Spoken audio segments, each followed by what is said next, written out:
Welcome back, everybody. This week's RevOps Podcast. I'm Alistair Woolcock, Chief Strategy Revenue Officer here at Revenue IO, and thrilled to have back with us for part two, Barry Traylor from the Sales Mastery Institute. Barry has a fantastic career as part of the Accenture Luminary, has exited a few firms in the space, 2 Miller Heiman, acquired by Korn Ferry, a foremost thought leader in AI and sales. And Barry, we're just excited to have you back and dive into more of the topic from last time. So welcome. Thanks. Good to be here. Glad to be back. So Barry, I want to start off today. You and I have spoken on a few different things, but there was a great statement you made to me one time, and that is that forecast accuracy is an oxymoron. And thinking of our climate right now, a lot of people are analyzing their forecasts. A lot of people are trying to figure out the pipeline and what's going to happen in Q1, Q2, and beyond. So what's the oxymoron of forecasting in your experience? Well, our experience is we've been surveying it for 20 years, and we ask the outcome of forecast deals. One, lost, no decision. And we're not talking pipeline, we're talking forecast. Yep. And historically, that number had been 50, 30, 20. 50% won, 30% lost to competitors, 20% no decision. And over time, I'd say the last 10 years, maybe longer, it's dropped down to more like 46, 47, 28, and the difference is made up by no decision, you're like 24, 25%. And so to me, it's just stunning that things can be dragged along to the point where we're literally forecasting them and they just basically vaporize. And that just can't be good. The other thing is, while we're talking about, forecasting, another thing that hasn't come up in earlier discussions, but the question I always have is, did you make your forecast or did you make your number? And so, let's say a rep's number is, let's just keep it easy, 2 million. So 500,000 a quarter. And they have right now in their pipeline for this quarter, $1.5 million worth of deals. Okay. And so it's like, well, how are we doing? Well, I'm going to say, I'm going to give it, 60%. So 60 million, 900,000. I'm going to give it, if they have 500 and they've got 600. So they've got 1 million in their pipeline. So they've got 2x in their pipeline for the quarter, 60%. So 600. I think we're in pretty good shape here. Well, first of all, what does 60% mean? And all I can say is it sounds better than 50-50, but I'm not going to go out on a limb and say 90. And so there's that. But let's say the $1 million is made up of, again, let's just keep the math simple. 4 deals, A, B, C, D of $250,000 each. Right. And what happens at the end of the quarter is A, which was in for 250, actually got booked for 100,000.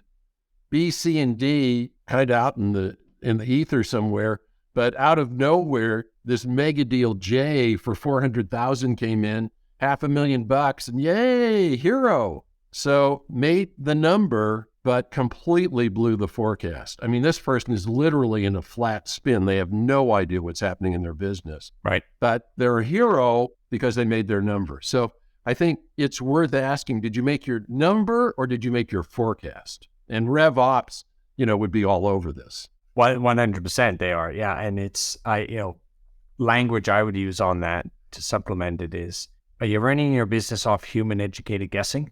Yeah. Well, that's a nice way of putting it. But in there, then this is where RevOps kicks in.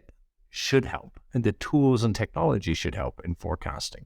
Have you collected enough and the right signals to accurately forecast what's going on? Is this scenario you're talking about, there's no correlation between the selling motion and the forecasting motion. Somebody just had a forecast number. Yes, they sold and maybe made their number, but we have no idea what actually happened to get there. Right. We just got lucky. And luck is no way to run a business. So when you understand the signals that occur to make up your buyer journey, your sales journey, and you can correlate that to your forecast, you definitely can now go, am I having the right activities that are going? Are my buyers actually ready to buy if this deal's in a forecast? Like, have we actually asked that question and understood what that is? And this, to me, when I've read your research, it ties back in a bit of what we spoke of on the other episode, when we discussed before on process and methodology. A sales process and consistency of execution allows me to collect signals across the journey. Those signals I can weight, and now I can actually improve my forecasting because I'm actually taking the forecast, I'm taking the activity stream, I'm taking the things that occur and actually providing intelligence off of that to say, hey, I know somebody's saying this on the forecast, but the activity doesn't jive with it, right? Or maybe it does. Great. Our confidence is very high there, but it stops the bluebird scenarios that you're referencing of, well, I had a forecast number and I had a number I hit, but the two don't come together. That's right. Well, I think it would be great if what you described were happening all the time. I think it does happen, but one of the questions we ask is the confidence level that the sales execs have in their CRM data, and it still remains quite low. What's the quality of your CRM data? And it's not great. And there could be a lot of reasons for that. If you have process baked into your CRM and someone says, yeah, did that, they may or may not have done that, those, the things, or they may have done what they're required to do at that stage in the sales process, but did the buyer do what the buyer was supposed to do at that stage? Whether you use toll gates or buyer evidence or whatever you want to call it, did they do their part?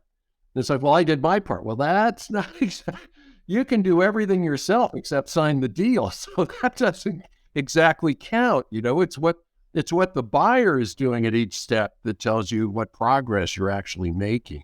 And too often, I think deals click along down the funnel or along the pipeline, however you want to say it. And the sellers are doing their part, and maybe they're even trying to do some of the buyer's part, but they can't sign it. And one of the things that AI is now bringing to the party, which is great, is you say that this thing is you're forecasting this to close the end of March, the end of Q1, but there haven't been any reply emails to you in 4 weeks. I think last time you talked about being single-threaded. This is a significant size opportunity, and there's only one person who's sending emails to you. Yeah. Highly unlikely that you have covered all the bases on this, and so on. I mean, there are breadcrumbs or telltale signs that AI can be looking for, and in some cases is looking for, that kind of gets past this thing of people just saying, yeah, did that, yep, all good. We're good here. And I really think, especially right now, it's really important to have the perspective, and for sales leaders and RevOps leaders, to ask you a simple question. Are you just focused on helping your sellers sell, or are you helping your buyers buy? The reason why I always phrase it that way is because, similar to what you just said here, Barry, is you think about buyer enablement in this climate. The sellers sell every day, or should be at least, right? Buyers don't buy every day. They often don't know what they need to do to light up the internal champions, to make the process work, to basically make the engine come together to solve the problem they're trying to solve for, right? They need to love the thing you're trying to sell to them, but they don't know how to get it through easily internally. So now they are about to turn to the sales rep and say, hey, help me magically pull all the strings and just email these people and tell them why. But you do have to understand the signals that are most likely to occur. And two always jump out at me that are kind of easy fixes, but things that help illustrate this point. In late stage funnels for most companies, regardless of the stage of stage, just late stage buying cycles, 67% of the time, security is overlooked. So security is overlooked from the buyer and the seller. Now, a lot of companies say, well, no, hold on, we sent our security guys. We're not talking the security of the thing you're selling. We're talking the causality on that business overall. The CIO has an opinion. This is going to have an opinion. There's going to be a bunch of other people that go, hold on, before we put this in, it's got ramification on a bunch of things we do. Is it GDPR compliant? Is other things? Have you enabled your buyer to actually go have that conversation proactively? If you don't, you're likely adding 30 days to your deal cycle. The other example I often give is on a buyer journey. One of the biggest closing techniques everybody uses is ROI. Yep. Oh, let me get the ROI and I'll show the numbers and razzle dazzle. We'll put together this cool PowerPoint late stage and attempt to close. And is one of the biggest misses that people have. Because if you're only having that conversation in an attempt to close a deal, guess what they did many, many months ago inside that company? Someone, somewhere, some analyst or procurement person or somebody else had to go do a business justification, figure out the internal rate of returns, figure out the time to value, figure out other ROI on you and your competitive solutions. Mm-hmm. And if you aren't driving that step and supporting them early stage buying, and you're only doing it at the end, that is for sure going to open you up to a margin compression at a minimum on the deal. Worst case, lead to no decision, or it will literally, again, extend the deal cycle. So these are things that I look at to take this back to forecasting. Forecasting has actually improved a lot by understanding the tasks the buyers need to go through by stage. And am I actually helping them do that? Did I genuinely help in a capacity? If I did, my confidence on the deal can go up. My deal cycle potentially can come down. But if I'm only doing what most companies do, what's the new? I'm creating my pipeline and what am I going to close? And I'm not managing the entire life cycle of it.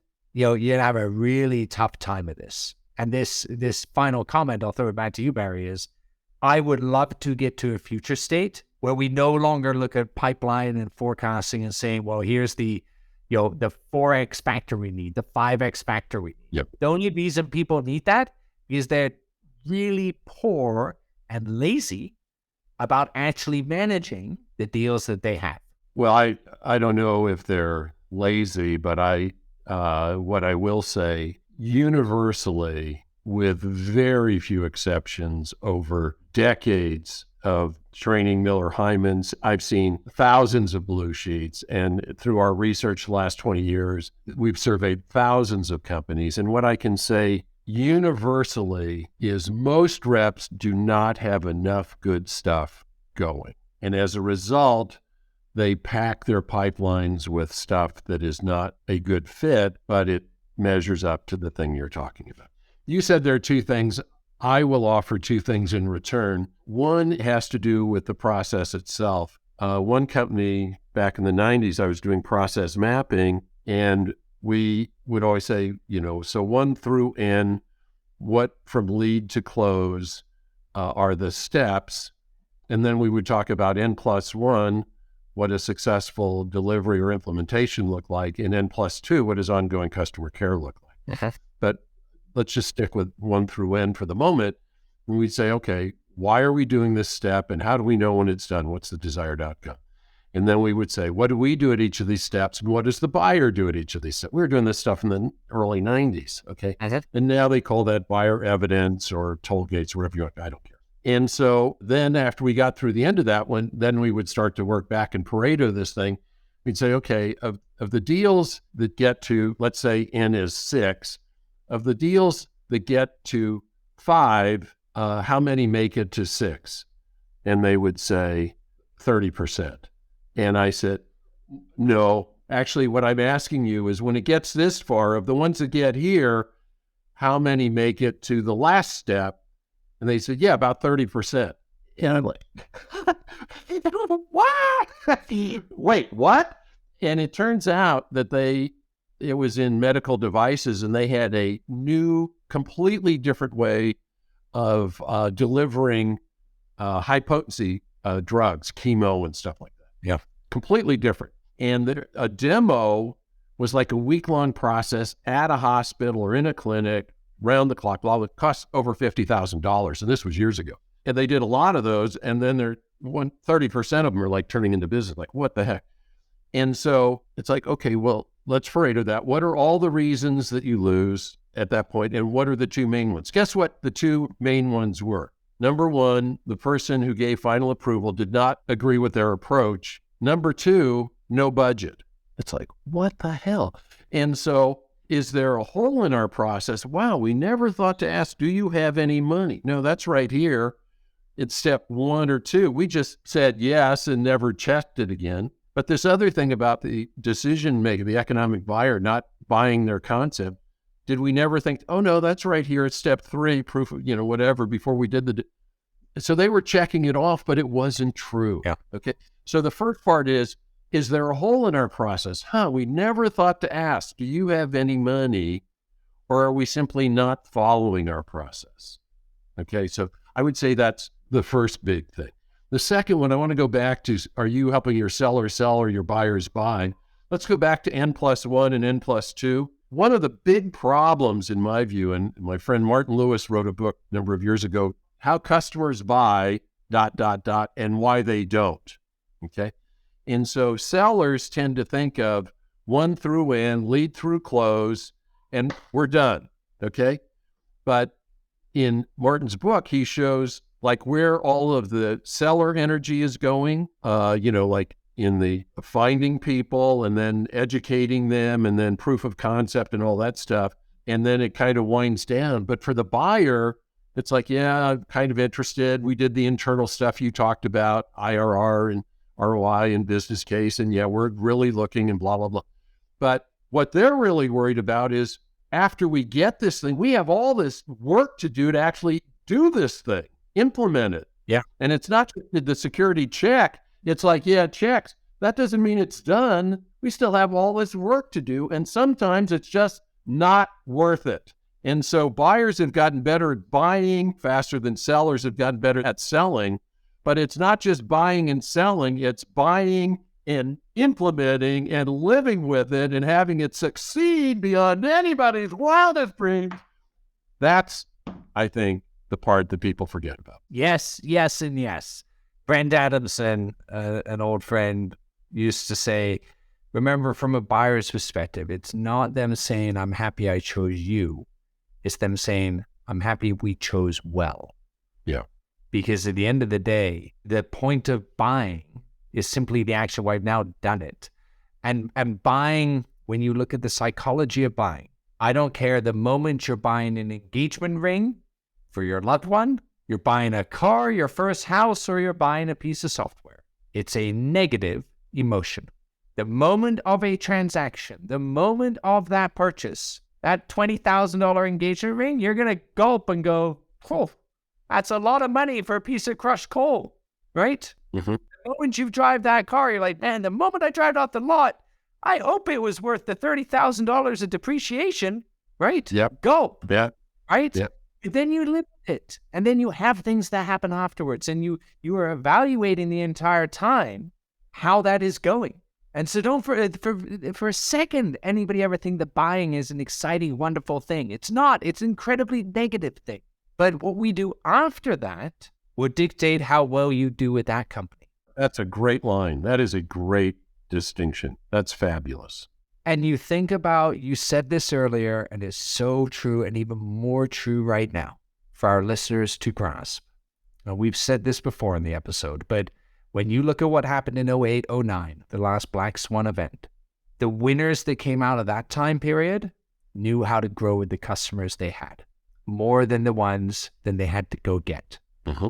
And if you want to grow with somebody and upsell, cross-sell, and all those other things, you better really help make sure that they chose well and that the post-sale is as rigorous as the sales process itself. Mm-hmm. And I love how your data leans into the process of sales and let's take that full life cycle with the products and wares we bring to market. We do that, and I think we can see a lot of good growth companies coming out of 2023. Barry, it has been a delight. Thank you so much. I feel like we could go on all day, and we didn't even get to touch on AI too much and what's going on in that whole space. So, maybe we can do something else again in the future here. But, thank you for your views on forecasting and on process sales and methodologies. How does everybody connect with you, Barry? What's best? It's very easy. Salesmastery.com. We have plenty of videos there and a contact us thing that comes straight to us. And LinkedIn, we both have our profiles and contact info there. We're not hiding, so love to hear from folks. And we'll really appreciate you having me. And it was a lot of fun, and hope I added some value along the way. Great being with you. It's been wonderful having you here, Barry, and we'll have you back in the future time, and we'll dive in even deeper. So thank you very much for listening in. Please remember to like and subscribe and submit your questions in. Howard and I will do our best to answer those in a future episode. You can reach us at 323-540-4777. That's 323-540-4777. And we'll see you next episode.